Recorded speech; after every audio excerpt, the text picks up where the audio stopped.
Afwan. Kalian bertakwalah kepada Allah. Allah sudah membuat aturan. Ada aturan di Quran.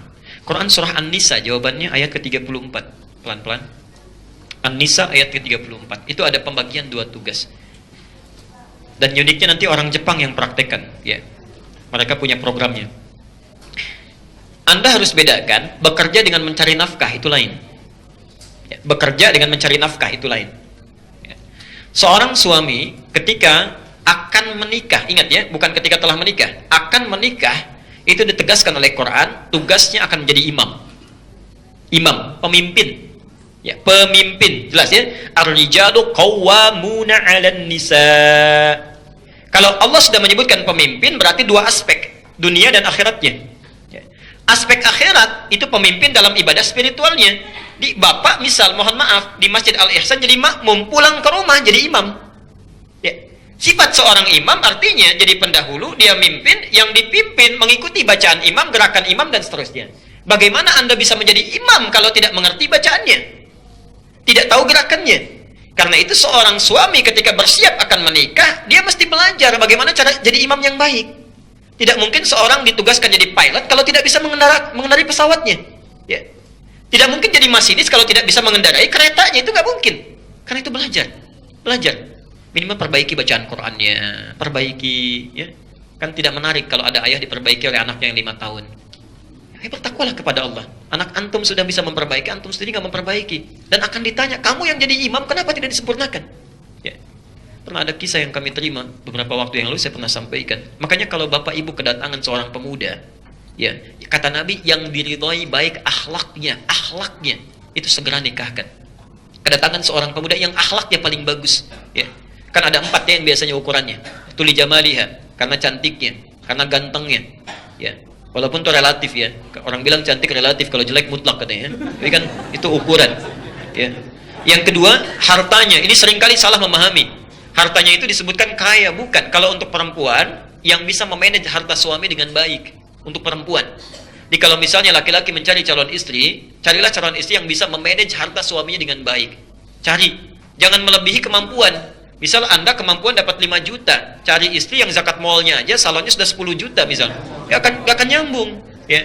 Nah, tapi kalau laki-laki, termasuk juga perempuan nanti, ya, yang ketiga nasab. Maaf, ketiga nasab. Di satu kecantikan, ya, keindahan, yang kedua itu harta benda, ketiga nasab. Asal muasal, keturunan dari siapa dia? Ditelusuri dari orang baik atau yang kurang baik, lingkungannya seperti apa, pendidikannya seperti apa untuk menyesuaikan. Tapi yang keempat, didiniha, karena agamanya, akhlaknya. Khusus untuk laki-laki, kalau ibu kedatangan seorang laki-laki, bapak, ternyata akhlaknya bagus, luar biasa, agamanya kuat, itu segera terima. Sayang kalau kehilangan. Taribat yada, Allah akan jamin beruntung dalam rumah tangganya. Ya. Tidak cukup dengan amin, cek dulu, lihat ya. Ada yang datang, lihat. Pernah ada seorang kiai kedatangan langsung 3 orang melamar. Saya dapat cerita itu kisah. Itu tahu, diperebutkan, nah perempuannya cantik, baik, ditanya kan, Masya Allah. 3 datang, kamu siapa anak pertama? Saya Anas pak. Ya udah baca surat An-Nas katanya. Bacakan An-Nas, kemudian selesai, ya sudah cukup bagus. Kamu nak yang kedua? Saya Torik pak katanya. Ya udah baca surat At-Torik. Wassamai wat Tariq. Selesaikan, baik, selesai. Yang ketiga belum ditanya udah pucat. Kamu siapa nak? Saya Imran pak katanya. Saya Imran.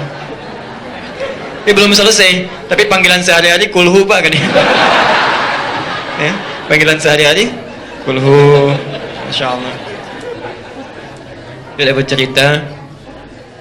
Tapi Masya Allah, mohon maaf, tapi ini nyata. Saya pernah sampaikan juga di sini. Tapi ini percakapan nyata waktu di Panjalu pulang ke Garut. Nggak tahu apa ada hubungan yang tidak dengan kisah ini. Tapi yang kedua ini pertanyaan yang real, nyata disampaikan.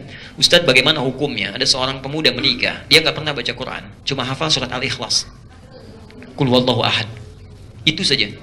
Setelah menikah qadar Allah, diberi jalan oleh Allah. Ya, ibu mertuanya minta diimami di rumahnya. Nggak keluar dulu, subuh baca Qul huwallahu. Begitu maghrib jahar Qul huwallahu lagi. Ya. Begitu isya kata ibu mertuanya, nah nggak apa-apa lah. Yang rakaat pertama Qul huwallahu, yang kedua mohon ganti surat lain ya. Anaknya nggak jawab. Begitu takbir waladdallin, rakaat kedua diam lama begini. Masya Allah.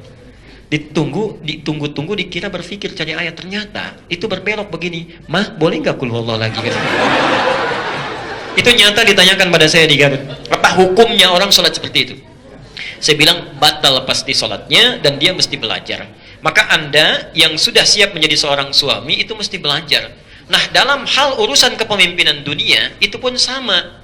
Bima faddalallahu ba'dahum ala ba'din wa bima anfaqu min amwalihim. Kelebihan laki-laki dibanding dengan perempuan, laki-laki diberikan perangkat mencari nafkah. Ini poinnya. Jadi kalau Anda ikuti petunjuk ini, nafkah ya, bukan bekerja, ingat, nafkah, nafkah. Jadi nafkah itu tugas yang melekat pada suami, bukan istri. Di rumah ada suami, istri, 3 orang anak, 1 orang yang bantu. Ya, misal. Jadi ada 6 orang. Begitu suami mencari nafkah, dilakukan sesuai petunjuk Allah, nanti Anda keluarkan lagi ayat yang lainnya. Bagaimana cara mencari nafkah? Kalau ingin yang standar, Al-Baqarah 168, itu sama dengan non-muslim, sama aja. Kalau ingin agak cepat, nyarinya nggak susah, datang rezekinya mengalir dengan mudah, Al-Baqarah 172. Kalau nggak terlalu lambat, tapi cepat sekali datangnya, bahkan belum minta sudah turun, baru gerak dikit aja, itu Masya Allah, Al-A'raf 96, ada turunannya ya. Tapi Anda yakinkan dulu, tugas cari nafkah itu saya. Siapkan, tunggangi ayat-ayatnya, keluarkan, Anda amalkan. Itu dijamin langsung, rizki orang serumah diturunkan oleh Allah di tangan Anda para pria. Rizki orang satu rumah, 6-6-nya. Tapi kalau dibalik, yang istri yang mencari nafkah, bukan bekerja ya, istri yang mencari nafkah, maka jangan harap rizki orang serumah akan diturunkan pada istri. Tidak, hanya untuk pribadinya saja, kecuali dalam keadaan tertentu. Makanya seorang perempuan yang bertugas mencari nafkah, selama suaminya mampu dia mencari, itu akan selalu banyak masalah di rumah tangganya. Dan selalu kurang.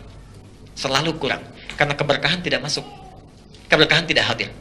Nah, kalau suami sudah mencari nafkah, perempuan ada hobi bekerja, ada yang dagang, ya, macam-macam dan sebagainya, itu tidak dilarang. Cuma bahasa riwayatnya disebut, kamu sulit nantinya. Capek, tugas terabaikan. Sebagian tanggung jawab yang harus melekat pada diri perempuan yang tidak bisa diselesaikan oleh laki-laki, maaf, tertunda, minimal terabaikan.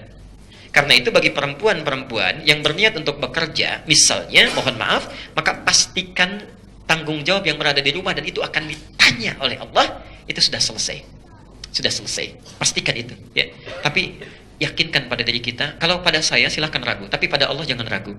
Saya punya keyakinan sampai hari ini, demi Allah saya katakan, sampai hari ini. Saya minta istri saya untuk di rumah, mendidik anak, perhatikan, Masya Allah. Dan itu tidak mudah, tidak mudah. Ya. Tolong jaga, kemudian kita seimbangkan, sudah. Rizki urusan Allah. Saya hanya bergerak, Allah yang akan berikan. Masya Allah. Apa yang terjadi? Alhamdulillah sampai hari ini selalu cukup. Tidak pernah kurang. Tidak pernah kurang. Yang paling menarik dan tidak susah, gitu. Tidak susah. Kita butuh sesuatu, Alhamdulillah Allah kirimkan. Ya, kita berikhtiar, tapi harus ada ikhtiar. Harus ada ikhtiar. Ya. Ada kemudahan Pak Bu. Biasanya kalau hukum Allah tidak diikuti, capek hidupnya. Ya. Di saran saya pada suami, yakinkan dengan potensi dirinya, kemudian keluarkan ayat-ayat mencari nafkah di Quran, tunggangi ayatnya. Begitu antum melakukan itu, nanti aku akan lihat ada perbedaan yang terjadi dalam hidup kita. Silakan rasakan bedanya, bedakan rasanya, dan pasti akan terasa bedanya.